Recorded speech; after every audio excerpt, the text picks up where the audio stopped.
Hey, welcome back, Team Keesler. It is episode 4 of our What is a Focus-Driven Warrior series. We have 2 of our outstanding civilian airmen with us today to share their stories. Chief, I'm excited about the conversation. I am too, sir. We've had a lot of great feedback from our video series and from our podcast, and we're excited to share just another opportunity with our civilian airmen. We'll let them introduce themselves, and then we'll just have that great conversation. So starting with you, Mr. Watkins. My name is Al Watkins. I'm the Chief of Operations at the Civil Engineer Squadron and also the base water official. I've been a civilian airman for 21 and a half years here at Keesler. Hi, my name is Frank Rosencrantz. I'm currently assigned to the 81st Training Support Squadron, and I am the course director for the Enhanced Learning and Instructional Techniques Enrichment course. And I've been a civilian airman since 2008. Outstanding. So we have a lot of experience here sitting next to us, and so what we know that we get asked all the time, what is a focus-driven warrior? But we always like to turn that question back to the people who ask the question, and we ask them, like, to you, what does it mean to be a focus-driven warrior?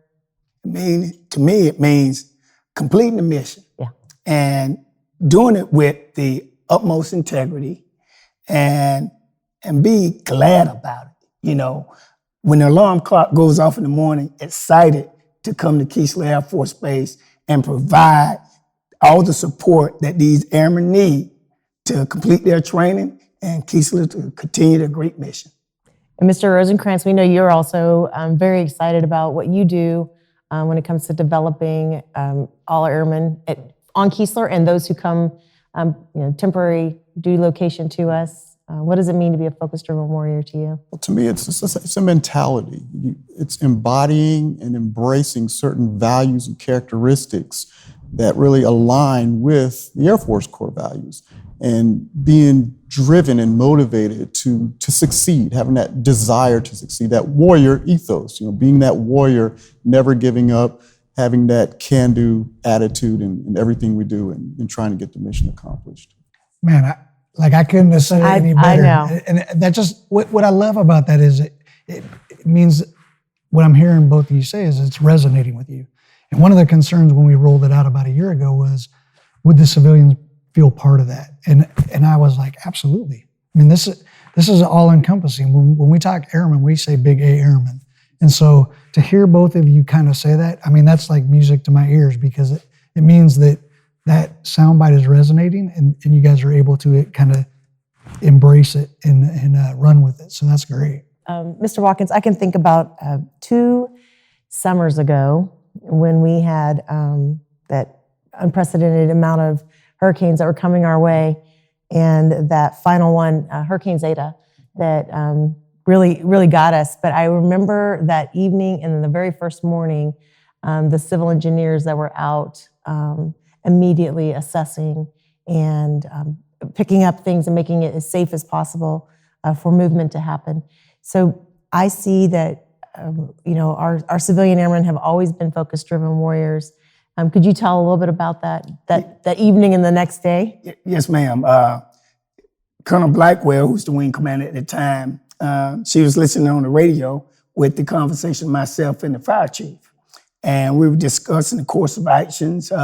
We had some utilities that were starting to give us problems. And I told the chief, not yet. We got to make sure it's safe to travel and whatnot. And her statement was, when I heard you and the chief on the radio, I said, let's go to bed. They got it, And that's what I normally do since my inception of being appointed as an EOC director. Let leadership get some sleep at night.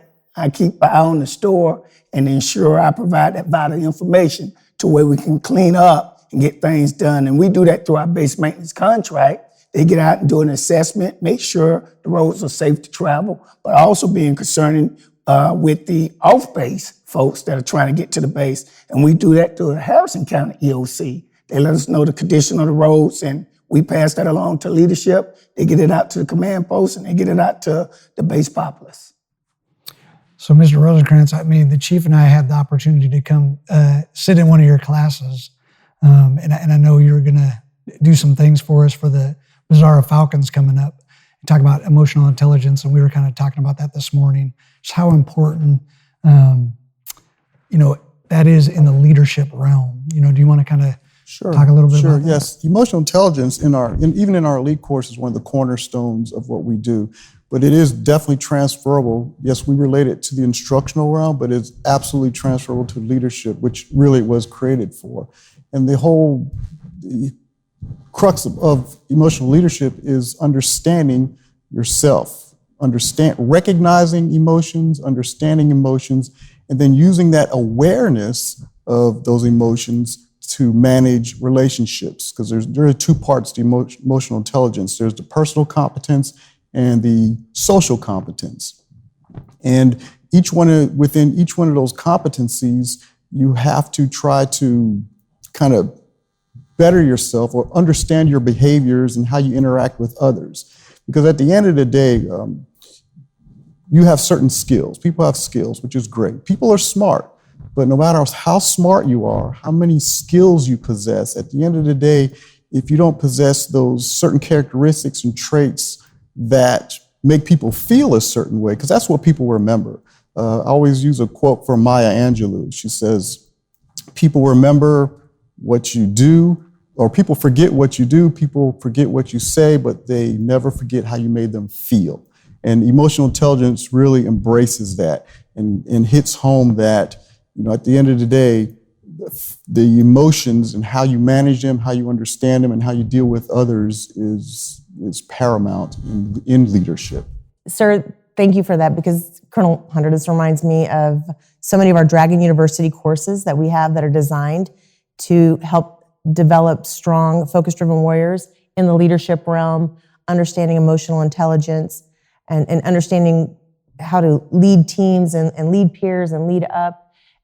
Just to make sure we have that mission accomplishment and be successful. And so that's when you two tie that together, it makes perfect sense. And so we want to make sure that our listeners and our viewers out there know that we have courses that are designed to help you get there if you feel like you need some additional help, which we all need development and constant development. Mr. Watkins, you said something earlier that you talked about just your attitude. And I mean, I talk about that each week when we're in front of different forums, about attitude, competence, and effort. But I mean, attitude is so important because just how you approach the mission, waking up each day. If you come in and you're kicking the dog and yelling at people, I mean, just that's a negative. A lot of times I'll say, I have all the little quirky quips that say, are you a battery or a loose wire? If you're a loose wire, you're draining everyone in the organization. If you're a battery, you're charging people up. And so, I mean, that attitude, and the other thing that we talk a lot about is grit, right? Just all of us are going to deal with hardships, and having these kind of conversations and getting to know each other and making sure that no one really understands exactly everything that's happening with people's lives. And so staying kind of pulsed in with that, so that when you see a change in behavior, that you're able to just kind of say, hey, everything okay? How you doing today? Absolutely. And being approachable. Yes, sir. And so can you share maybe a time where you had to overcome a hardship and just kind of resiliency and perseverance kind of helped you push through to that next level? Well, being in the military, that's hard on a family, period.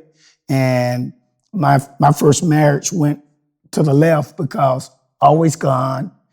I'm up before the sun comes up. So, and I don't know how to give less than 100%. And sometimes that's challenging if your spouse is not prepared for that. And so it makes it kind of rough. But my wife now, who's a first sergeant in the 403rd, very supportive. We see some of the same challenges, and I might ping over her and let her know what happened during the day, whatnot. And she does likewise, and gives you time to unwind. And then you got that support base, and that's great. So that's always a challenge, not just, I think every military member, if you don't have a spouse that's understanding and supportive, that's the biggest challenge I've had. Okay, yeah. I think one of the greatest challenges I faced was the transitioning from military to civilian, believe it or not. I did over 23 years, or close to 23 years in the military active duty. And then when I got out, it was like, okay, now what? What do I do when I grow up? Kind of feeling. So I went into the civilian world, but I wasn't satisfied. I missed the military environment because it was my life. I spent so much time around the military. So just trying to overcome that feeling of I need to find my place. So I went out in the civilian world for a while, but eventually I kind of made my way back onto Keesler, and that's when I was like, it almost felt like being home again, and kind of just dealing with that transition period. And now I'm totally comfortable. It's like, now I look back at retirement, like the best thing that ever happened to me. But at first it was quite a challenge, just kind of making that transition. Well, I know we're very lucky that we have, both of you have transitioned into the civilian airman side of the Air Force, and we're lucky that you're here at Keesler. So Colonel Hunter, when we were talking about who's going to be our next, our airmen who come into the series and have a conversation, we were both very excited that it's the two of you, because you motivate to this different level, right? And so we're excited for you to share that with our viewers and our listeners. Yes, ma'am. So with all your experiences, from your military time to now, you've been in civilians a long time as well. Yes, sir. And been at Keesler a long time. Yes, sir. And so as we're transitioning to the high-end fight, and we're, again, what birthed this, what is a focus-driven warrior, and the warrior ethos that you talk about, in your settings, at the squadron level, is it resonating down there, or, is there more we can do, or how do you guys feel about where we're sitting today at Keesler and maybe what we need to do moving forward? I think it's a reflection of our leadership, the two of you, and it is falling down to our level. And that's why I believe the accomplishments, the CE squadron here is so small. Most of it's made over the base maintenance contract. So having a small group of government employees and then a small group of firefighters, it really reflects what you're doing in the video and as you go out and talk to people.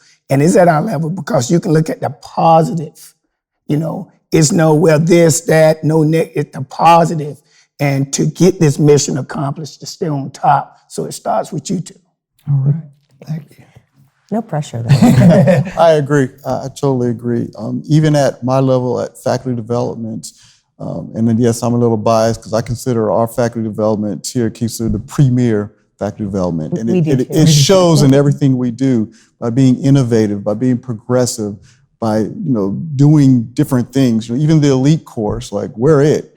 It started here, we're still doing it, but we're not resting on our laurels, so to speak. So we're always moving forward from faculty development, up to the TRSS, and I think it does trickle down. That mentality I talked about earlier is kind of prevalent, throughout.